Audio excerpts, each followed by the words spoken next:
అందరికీ నమస్తే అండి. కూటమి అధికారంలోకి వచ్చి 2 సంవత్సరాలు అయింది కదా. ఈ 2 సంవత్సరాల్లో కూటమి ప్రభుత్వం మీద పాజిటివ్స్, నెగిటివ్స్ మనం డిస్కస్ చేసుకునే క్రమంలో కార్యకర్తల్లో విపరీతమైన వ్యతిరేకత ఉంది అని పదే పదే చెప్పుకుంటున్నాం. సర్వేల్లో బయటపడుతుంది, అనేక మీడియా ఛానల్స్ చెప్తున్నాయి, అండ్ పార్టీ కూడా కొంత గ్రహించింది. సోషల్ మీడియాలో డిస్కషన్ జరుగుతుంది కదా. అసలు తెలుగుదేశం పార్టీ కార్యకర్తల్లో కూటమి మీద ఎందుకు వ్యతిరేకత ఉంది, వాళ్ళు ఎందుకు సొంత పార్టీనే విమర్శించే పరిస్థితి వరకు వచ్చింది. ఈవెన్ చంద్రబాబు గారు, లోకేష్ గారు కన్విన్స్ చేయడానికి ట్రై చేస్తున్నప్పటికీ, పార్టీ కార్యకర్తల మీద ఎక్కువగా ఫోకస్ పెడుతున్నప్పటికీ, కార్యకర్తలకు పార్టీ వ్యవహారం మీద, పార్టీ మీద వ్యతిరేకత కలగడానికి కారణం ఏమిటి అనేది ఈ వీడియోలో నేను కాస్త డీటెయిల్డ్గా చెప్తాను. చివరి వరకు చూడండి. కంటెంట్ నచ్చితే మాత్రం మీ గ్రూపుల్లో షేర్ చేయండి, లైక్ చేయండి. సో కార్యకర్తలకు వ్యతిరేకత సాధారణంగా ఏ పార్టీ అధికారంలో ఉన్నా సరే ఆ పార్టీ మీద అనేక అంచనాలు, ఆశలు ఉంటాయి. గతంలో వైఎస్ఆర్ కాంగ్రెస్ పార్టీ అధికారంలోకి వచ్చినప్పుడు వైసీపీ పార్టీ ఆవిర్భావం 2012లో, ఆ పార్టీ అధికారంలోకి వచ్చింది 2019లో. ఆ 8 ఏళ్ళు 9 ఏళ్ళు పార్టీ కార్యకర్తలు చాలా ఎమోషనల్గా పనిచేశారు, చాలా స్ట్రాంగ్గా పనిచేశారు. జగన్మోహన్ రెడ్డి గారిని సీఎం చేయడానికి గ్రౌండ్ లెవెల్లో, గ్రామ స్థాయిలో వందలాది వేలాది మంది కార్యకర్తలు పనిచేశారు. అది ఓన్లీ పొలిటికల్ స్ట్రక్చర్ లేదు వైసీపీకి, పార్టీ స్ట్రక్చర్ లేదు. కేవలం జగన్ గారికి, కార్యకర్తలకు, జగన్ గారికి, ఓటర్లకు ఉన్న రిలేషన్ మాత్రమే 2019లో వైసీపీని గెలిపించింది. ఆ కార్యకర్తల ఎమోషన్స్ జగన్మోహన్ రెడ్డి గారు మిస్యూజ్ చేశారు కాబట్టి, తనకంటూ ఒక క్వార్టరీని పెట్టుకొని వాళ్ళ మాటలే నమ్మి గాలిలో మేడలు కట్టి ఓవర్ కాన్ఫిడెంట్గా వెళ్ళి నన్ను చూసి ఓట్లేస్తారు అనే విపరీత ధోరణికి వెళ్ళారు కాబట్టి, అహంకార ధోరణి పెరిగిపోయి చెప్పుడు మాటలు విని ఇంపార్టెంట్ నాయకులను మిస్ చేసుకున్నారు కాబట్టి, అండ్ కార్యకర్తలు కూడా చాలామంది పరిపాలన నచ్చక దూరం అయ్యారు కాబట్టి జగన్మోహన్ రెడ్డి గారు రాజకీయంగా పతనమయ్యారు 2024లో కదా. సో ఇప్పుడు 2024లో జగన్ అనేవాడు వద్దు అనే ఏకైక అతిపెద్ద కారణం, అండ్ చంద్రబాబు గారు ఉంటే బాగుంటుంది, రాష్ట్రాన్ని బాగు చేస్తారనే మరో కారణం, అండ్ టీడీపీ, జనసేన, బీజేపీ పొత్తు, ఈ 3 ప్రధాన అంశాలు కలిసి వచ్చి కూటమి అధికారంలోకి వచ్చింది. ఇలా కూటమిని అధికారంలోకి తీసుకురావడానికి కార్యకర్తలు భుజాన మోశారు. కేసులు ఎదుర్కొన్నారు, ఆర్థికంగా నష్టపోయారు, బెదిరింపులు ఎదుర్కొన్నారు, కొంతమంది ప్రాణాలు వదిలారు. సో కార్యకర్తలు నిజంగా త్యాగం చేశారనేది మర్చిపోకూడదు. కానీ ఈ 2 ఏళ్ళలో ఎంత వ్యతిరేకత ఎందుకు వచ్చింది? నాకు తెలిసినంత వరకు కూటమి ప్రభుత్వానికి అభివృద్ధి, సంక్షేమం, పోలవరం కట్టడం కావచ్చు, రాజధాని అండ్ పెట్టుబడులు, వీటన్నింటి విషయాల్లో మంచి మార్కులే పడతాయి. కానీ క్యాడర్ విషయానికి వచ్చేసరికి మంచి మార్కులు పడట్లా. దానికి ఒక 7 కారణాలు నేను గమనించానండి. అందులో ఫస్ట్ కారణం, వాళ్ళు పెట్టుకున్న ఆశలు, అంచనాలను పార్టీ అందుకోవట్లేదు. వాళ్ళకి పార్టీ ఇలా చేయాలి, అలా చేయాలని హోప్స్ ఉంటాయి. ఇది ఎవరు చేయలేరు కాబట్టి ఈ రీజన్ను కాసేపు పక్కన పెడదాం. రెండో కారణం, వైఎస్ఆర్ కాంగ్రెస్ పార్టీకి పనులు అవుతున్నాయి, టీడీపీ వాళ్ళకు పనులు అవ్వట్లేదు. ఇది కొన్ని నియోజకవర్గాల్లో రెగ్యులర్గా జరిగే తంతు, అండ్ రాష్ట్ర స్థాయిలో కూడా రెగ్యులర్గా జరిగే తంతు. ఒక వైసీపీ నాయకుడు ఒక అధికారి దగ్గరకు వెళ్ళి డబ్బులు ఇచ్చైనా పని చేయించుకుంటున్నాడు, లేదా ఒక ఎమ్మెల్యే దగ్గరికి వెళ్ళి డబ్బులు ఇచ్చైనా పని చేయించుకుంటున్నాడు. ఇలా చాలా జరిగాయి. నేను ఉదాహరణలు చెప్పే కొద్దీ ఆ ఎమ్మెల్యేలు హర్ట్ అవుతారు, కానీ చాలా జరిగాయి. కానీ టీడీపీ కార్యకర్తలు అధికారంలో ఉన్నారు, కానీ వాళ్ళకు పనులు అవ్వట్లేదు. ఎమ్మెల్యే చేయట్లేదు, అండ్ అధికారులు కూడా పెద్దగా చేయట్లేదు. వీళ్ళు ఏదైనా ఆఫీస్కి వెళ్తే కుర్చీ వేస్తున్నారు, టీ ఇస్తున్నారు, కాఫీ ఇస్తున్నారు, గౌరవిస్తున్నారు. వీళ్ళకి గౌరవంతో పాటు పని కావాలి, కానీ అక్కడ వైసీపీ వాళ్ళకి పని అవుతుంది. ఇది కొంతమంది కార్యకర్తలకు రుచించడం లేదు, పనులు అవ్వట్లేదు అనమాట. అది ఎమ్మెల్యేలకు చెప్తుంటే ఎమ్మెల్యేలేమో లేదు, జిల్లా అధికారులను మేమే లేదు, పార్టీ పెద్దలే వేశారు కాబట్టి మా మాట కూడా ఎస్పీ గారు వినట్లేదు, మా మాట కూడా కలెక్టర్ గారు వినట్లేదు అని కొంతమంది ఎమ్మెల్యేలు తప్పించుకుంటారు. ఇది రెండో సమస్య. ఇక మూడో సమస్య, కార్యకర్తలను పార్టీ ఎక్కడో దూరం చేస్తుందేమో, పట్టించుకోవడం లేదేమో అనే ఒక అభిప్రాయం. దానికి కారణం ఏంటంటే, వైసీపీ అధికారంలో ఉన్నప్పుడు కార్యకర్తల మీద సుమారుగా 3000 కేసులకు పైగా ఉన్నాయండి. 3000 లేదా 2500 చిల్లర కేసులు పెట్టారు వైసీపీ అధికారంలో ఉన్నప్పుడు. రాష్ట్ర వ్యాప్తంగా టీడీపీ కార్యకర్తల మీద పెట్టిన కేసులు. కూటమి అధికారంలోకి వచ్చిన ఈ 2 ఏళ్లలో సగం 50% కేసులు ఎత్తేశారు. మరీ ఎత్తలేదని చెప్పను, కానీ సగం కేసులు ఎత్తారు. స్టిల్ ఇంకా సగం మంది కోర్టుల చుట్టూ తిరుగుతూనే ఉన్నారు, వారం వారం వాయిదాలకు వెళ్తూనే ఉన్నారు.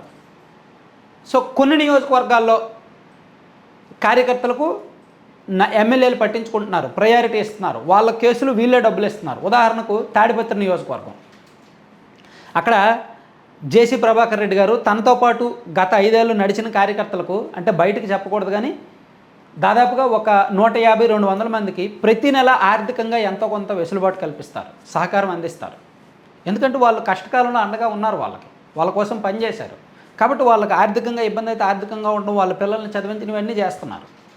అండ్ పరుచూరు నియోజకవర్గంలో కావచ్చు అండ్ ఇతర నియోజకవర్గాల్లో నేను అబ్జర్వ్ చేశాను. కార్యకర్తలకు కొంత ఆర్థికంగా వెసులుబాటు కల్పిస్తున్నారు. కొన్ని నియోజకవర్గాల్లో అది జరగట్లా.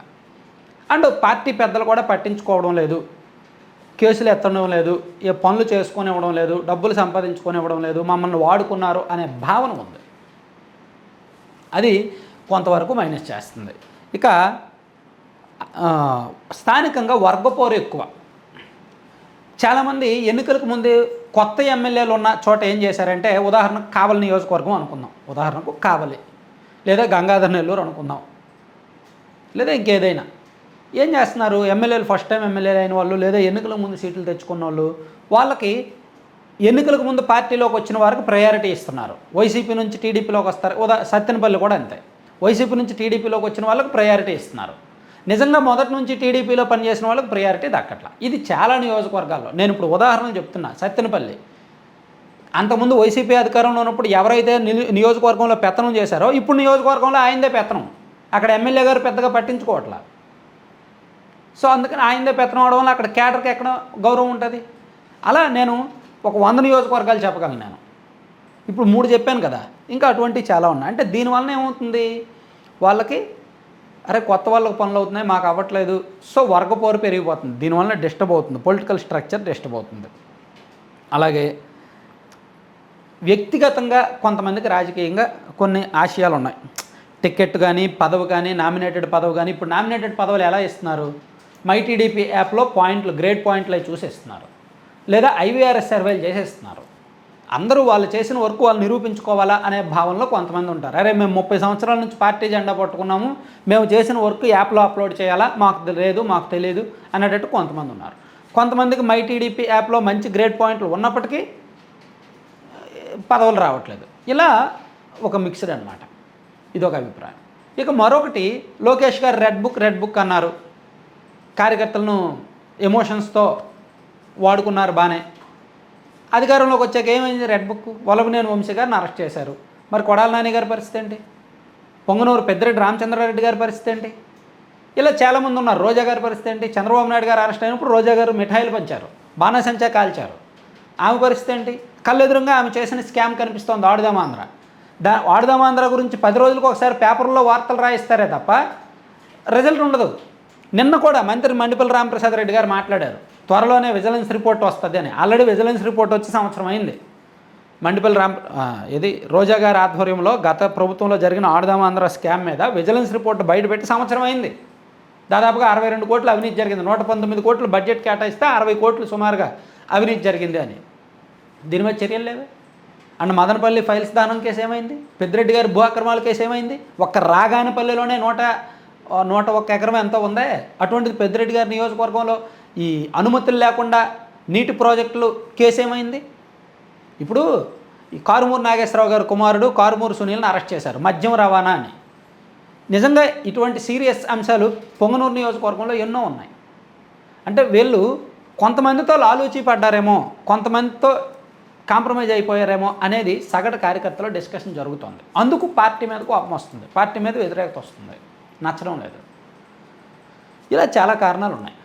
అన్నిటికీ మించి నేను పదే చెప్పేదే, షిరిడీ సాయి లాంటి సంస్థలు, మేఘా లాంటి సంస్థలు, ఏఎంఆర్ లాంటి సంస్థలు వైసీపీ అధికారంలో ఉన్నప్పుడు జగన్మోహన్ రెడ్డి గారి పెట్ సంస్థలే కూటమి అధికారంలోకి వచ్చాక కూటమి పెట్ సంస్థలుగా ఎలా ఉంటాయి? కరెక్టే కదా, ఎలా ఉంటాయండి? జగన్మోహన్ రెడ్డి గారిని మేపినవి మేసినవి ఇవే సంస్థలు, కూటమి అధికారంలోకి వచ్చాక మేస్తున్నవి మేపుతున్నవి ఇవే సంస్థలు. ఇదే షిరిడీ సాయి జగన్మోహన్ రెడ్డి గారి బినామీ అని ఆరోపించి ఇప్పుడు మళ్ళీ అదే షిరిడీ సాయి కాంట్రాక్ట్లు ఇవ్వడం వరకు ఉద్దేశం ఏంటి? సో ఇది సగటు కార్యకర్తలో వస్తున్న ఆలోచన అనమాట. అందుకని టీడీపీ కార్యకర్తల్లో నిజానికి గతంలో ఎప్పుడూ లేని విధంగా చంద్రబాబు గారు లోకేష్ గారు కార్యకర్తలకు ప్రయారిటీ ఇస్తున్నారు. నిన్నటికి నిన్న నారా లోకేష్ గారు అవనగడ్డ నియోజకవర్గం వెళ్తే P4 కార్యక్రమంలో భాగంగా పాఠశాల భవనాలను ప్రారంభించడానికి వెళ్ళి అక్కడ నియోజకవర్గ కార్యకర్తలతో భేటీ అయ్యారు, మీటింగ్ పెట్టారు. అండ్ చంద్రబాబు నాయుడు గారు మొన్న అంటే ఏ నియోజకవర్గానికి వెళ్ళినా సరే వాళ్ళు అక్కడ కార్యకర్తలతో భేటీ అవుతున్నారు, ఆఫ్ ద రికార్డ్ మాట్లాడుతున్నారు, తండ్రి కొడుకులు ఇద్దరు కూడా. కానీ కార్యకర్తల్లో అసంతృప్తి చల్లారట్లా, అసమ్మతి పోవట్లా. దానికి కారణం మనం ఇప్పుడు చెప్పుకున్నాం కదా, ఇవన్నీ అనమాట. సో ఇది ఇలా కొనసాగితే కొన్నాళ్ళు అయినప్పుడు కార్యకర్త వదిలేస్తారు, సైలెంట్ అయిపోతారు. అలాగని వైసీపీలోకి వెళ్తారని చెప్పం. కార్యకర్తలు ఎప్పుడు పార్టీ మారరు, నాయకులే మారుతారు. సో సైలెంట్ అయిపోతే అది చాలా డ్యామేజ్ అనమాట.